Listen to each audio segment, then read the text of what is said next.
കഴിഞ്ഞ ദിവസങ്ങളിൽ കേരളം ഞെട്ടലോടെ കേട്ടത് 2 ആത്മഹത്യകളാണ്. ഒന്നാമത്തേത് കോഴിക്കോട് ചക്കിട്ടപ്പാറയിൽ ഭിന്നശേഷിക്കാരനായ ജോസഫാണ് ആത്മഹത്യ ചെയ്തത്. ആത്മഹത്യ ചെയ്യാൻ കാരണം അദ്ദേഹം സ്വന്തം പഞ്ചായത്തിൽ എഴുതി അറിയിച്ചിരുന്നു. കഴിഞ്ഞ 5 മാസമായി ജോസഫിന് ഭിന്നശേഷി പെൻഷൻ കിട്ടുന്നില്ല. പെൻഷൻ കൊണ്ട് മാത്രമാണ് അദ്ദേഹം ജീവിച്ചിരുന്നത്. അത് മുടങ്ങിയതോടുകൂടെ ജീവിതവും അദ്ദേഹം ഒടുക്കാൻ തീരുമാനിച്ചു. അങ്ങനെ അദ്ദേഹം ഒരു മുഴം കയറിൽ ആ ജീവിതം അവസാനിപ്പിച്ചു. രണ്ടാമത്തെ ആത്മഹത്യാ വാർത്ത ഒരു സർക്കാർ ഉദ്യോഗസ്ഥന്റേതാണ്. അസിസ്റ്റന്റ് പബ്ലിക് പ്രോസിക്യൂട്ടറായ ഒരു വനിതയുടേത്.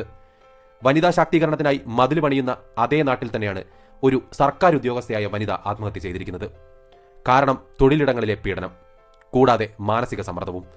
തൊഴിലിടങ്ങളിലെ പീഡനം തന്നെ നിയമം മൂലം നിരോധിച്ചിട്ടുള്ള നാടാണ് നമ്മുടേത്. അതേ നാട്ടിലാണ് ഒരു വനിത തൊഴിലിടങ്ങളിലെ പീഡനത്തിന് പുറമെ സ്ഥലം മാറ്റ ഭീഷണി ഉൾപ്പെടെയുള്ള ഭീഷണികളുടെ പുറത്ത് ആത്മഹത്യ ചെയ്യുന്ന സാഹചര്യമുണ്ടായി വന്നത്. ഈ 2 സംഭവങ്ങളുടെയും പ്രധാന പ്രതി എന്ന് പറയുന്നത് ഈ സംസ്ഥാന സർക്കാർ തന്നെയാണ്. കാരണം 5 മാസമായി ക്ഷേമ പെൻഷൻ മുടങ്ങാൻ കാരണം ഈ സംസ്ഥാന സർക്കാരാണ്. ഒരു അസിസ്റ്റന്റ് പബ്ലിക് പ്രോസിക്യൂട്ടർക്ക് ആത്മഹത്യ ചെയ്യാൻ കാരണമായിട്ടുള്ള ഭീഷണി വന്നതും ഇതേ പാർട്ടിക്കാരിൽ നിന്ന് തന്നെയാണ്, ഭരണപക്ഷത്തു നിന്നാണ്. അവരുടെ ഭീഷണിയും വളരെ വ്യക്തമായിരുന്നു. തങ്ങളുടെ പാർട്ടിയാണ് ഭരിക്കുന്നത് എന്നും കാസർകോട്ടേക്ക് സ്ഥലം മാറ്റുമെന്നും വ്യക്തമായി അവർ ഈ പറയുന്ന അസിസ്റ്റന്റ് പബ്ലിക് പ്രോസിക്യൂട്ടറെ ഭീഷണിപ്പെടുത്തിയിരുന്നു. ഭീഷണികൾ സഹിക്കാവുന്നതിലും അപ്പുറമായപ്പോഴും തൊഴിലിടങ്ങളിലെ പീഡനം സഹിക്കാവുന്നതിലും അപ്പുറമായപ്പോഴാണ് ആ വനിതാ പബ്ലിക് പ്രോസിക്യൂട്ടർ ആത്മഹത്യയിലേക്ക് നീങ്ങിയത്. നമ്മൾ എത്രയൊക്കെ നമ്പർ 1 ആണെന്ന് കൊട്ടിഘോഷിച്ച് നടന്നാലും ഒന്ന് ആലോചിച്ച് നോക്കുക. പെൻഷൻ മുടങ്ങുന്ന ഒരു വ്യക്തി സ്വന്തം പഞ്ചായത്തിലേക്ക് ഒരു കത്തെഴുതുക.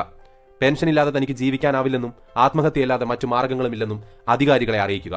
മേൽപ്പറഞ്ഞ പഞ്ചായത്തിന്റെ ഭാഗമായിട്ടുള്ള അല്ലെങ്കിൽ ആ ഭരണസമിതിയിലുള്ള എല്ലാവരും തന്നെയും ഒന്നുകിൽ ജനാധിപത്യ പ്രക്രിയയിലൂടെ തെരഞ്ഞെടുക്കപ്പെട്ടവരായിരിക്കാം. അതായത് ജനങ്ങൾക്ക് വേണ്ടി ഭരിക്കാൻ ജനങ്ങൾ തെരഞ്ഞെടുത്ത പ്രതിനിധികൾ. അതല്ല എന്നുണ്ടെങ്കിൽ ഈ പറയുന്ന കൂട്ടരെ നമ്മൾ നികുതി പണം കൊടുത്ത് തീറ്റിപ്പോറ്റുന്ന ഉദ്യോഗസ്ഥ വർഗമായിരിക്കാം. ഈ 2 കൂട്ടർക്കും ഈ പറയുന്ന ആത്മഹത്യയിൽ കൃത്യമായ പങ്കുണ്ട്. ഒരു ക്ഷേമരാഷ്ട്രം നടപ്പിലാക്കുന്നതിന് വേണ്ടി മുന്നോട്ട് വെച്ചിട്ടുള്ള പദ്ധതികളിൽ ഒരു പാളിച്ച വരുമ്പോൾ, അതല്ലെങ്കിൽ അതിന്റെ ഗുണഭോക്താക്കൾക്ക് അതിന്റെ ഗുണം ലഭിക്കാതെ വരുമ്പോൾ, അതിനെക്കുറിച്ച് കൃത്യമായ അറിവുണ്ടായിട്ടും കാര്യമായി ഒന്നും ചെയ്യാതെ കൈകെട്ടി നിന്നതിന്റെ പരിണിത ഫലമാണ് ഈ പറയുന്ന ഭിന്നശേഷിക്കാരന്റെ ആത്മഹത്യ. ഇതേ കെടുകാര്യസ്ഥത തന്നെയാണ് കൊല്ലം പരവൂരിൽ ആത്മഹത്യ ചെയ്ത അസിസ്റ്റന്റ് പബ്ലിക് പ്രോസിക്യൂട്ടർ S. അനീഷയ്ക്കും സംഭവിച്ചത്. മേലുദ്യോഗസ്ഥരിൽ നിന്നുള്ള നിരന്തരമായ ഭീഷണികൾ, മാനസിക പീഡനങ്ങൾ, ഇതിനെല്ലാം പുറമെ തന്നെ പാർട്ടിയുടെയും അധികാരത്തിന്റെയും സ്വാധീനത്തിൽ കാസർഗോഡ് ഉൾപ്പെടെയുള്ള സ്ഥലങ്ങളിലേക്ക് സ്ഥലം മാറ്റിക്കളയുമെന്നുള്ള പാർട്ടിക്കാരുടെ ഭീഷണികൾ. ഇതിന്റെ എല്ലാം അവസാനം അവനും ഇതുപോലെ സ്വന്തം ജീവനൊടുക്കാൻ തീരുമാനിക്കുകയായിരുന്നു. ഈ 2 കുറ്റകൃത്യങ്ങളും ചെയ്തത് ഈ സർക്കാർ തന്നെയാണ്. സർക്കാരിന്റെ അനാസ്ഥ മൂലമാണ് ഈ 2 ജീവനുകളും പൊലിഞ്ഞത്. കോഴിക്കോട്ടുകാരനായ ഭിന്നശേഷിക്കാരൻ ജീവനൊടുക്കിയത് സർക്കാരിൽ നിന്നും കിട്ടേണ്ട ആനുകൂല്യങ്ങൾ കിട്ടാത്തതിന്റെ പേരിലാണ്. പക്ഷേ അസിസ്റ്റന്റ് പബ്ലിക് പ്രോസിക്യൂട്ടറായിട്ടുള്ള ആ വനിത ജീവനൊടുക്കിയത് ഇതേ സിസ്റ്റത്തിലെ പുഴുക്കുത്തലുകളുടെ ഭാഗമായിട്ടാണ്, രാഷ്ട്രീയ കളിയുടെ ഭാഗമായിട്ടാണ്. ഏകദേശം 9 മിനിറ്റ് നീണ്ടു നിൽക്കുന്ന ഒരു ആത്മഹത്യ സന്ദേശമുണ്ട് ഈ അസിസ്റ്റന്റ് പബ്ലിക് പ്രോസിക്യൂട്ടറേതായിട്ട്. അവരതിൽ എണ്ണി പറയുന്നുണ്ട് അവരെ ആത്മഹത്യയിലേക്ക് നയിച്ച കാരണം എന്താണെന്ന്. അത് കേൾക്കുന്ന ഏതൊരു വ്യക്തിക്കും കൃത്യമായി മനസ്സിലാകും. ഈ സർക്കാരും അതിന്റെ കെടുകാര്യസ്ഥതയും മൂലം ആത്മഹത്യ ചെയ്ത വ്യക്തിയാണവർ, അതിന്റെ രക്തസാക്ഷിയാണവർ. എന്തായാലും ഒരു മനുഷ്യന് അർഹതപ്പെട്ട ക്ഷേമ പെൻഷനോ ശമ്പളമോ കൃത്യമായി കൊടുക്കുന്നതിന്റെ പേരിൽ അത് ആഘോഷമാക്കുന്ന, അതല്ലെങ്കിൽ അത് ഭരണനേട്ടമായി കണ്ടുകൊണ്ടിരിക്കുന്ന ഒരു ഭരണകൂടത്തിന് കീഴിലാണ് നമ്മൾ മലയാളികൾ ജീവിച്ചുകൊണ്ടിരിക്കുന്നത്.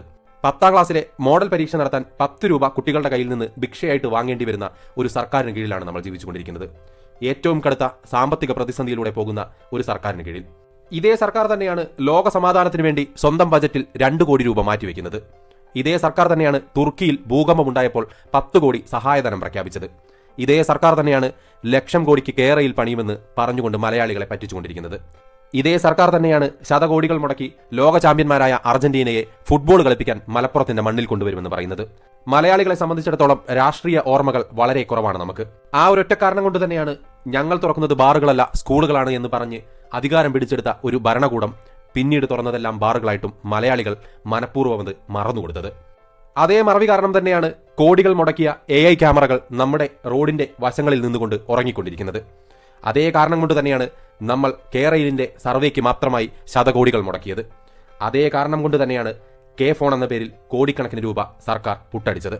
ഈ മറവി എന്ന് മാറുന്നുവോ അന്ന് നമ്മുടെ നാട് രക്ഷപ്പെടും. കാരണം ചോദ്യം ചെയ്യപ്പെട്ടിട്ടില്ലാത്ത ഒരു ഭരണകൂടവും ഇന്നേവരെയും ഒരു ജനാധിപത്യ സംവിധാനത്തെയും മുന്നോട്ട് നയിച്ചിട്ടില്ല, അഭിവൃദ്ധിയിൽ എത്തിച്ചിട്ടില്ല എന്നത് തന്നെയാണ് സത്യം.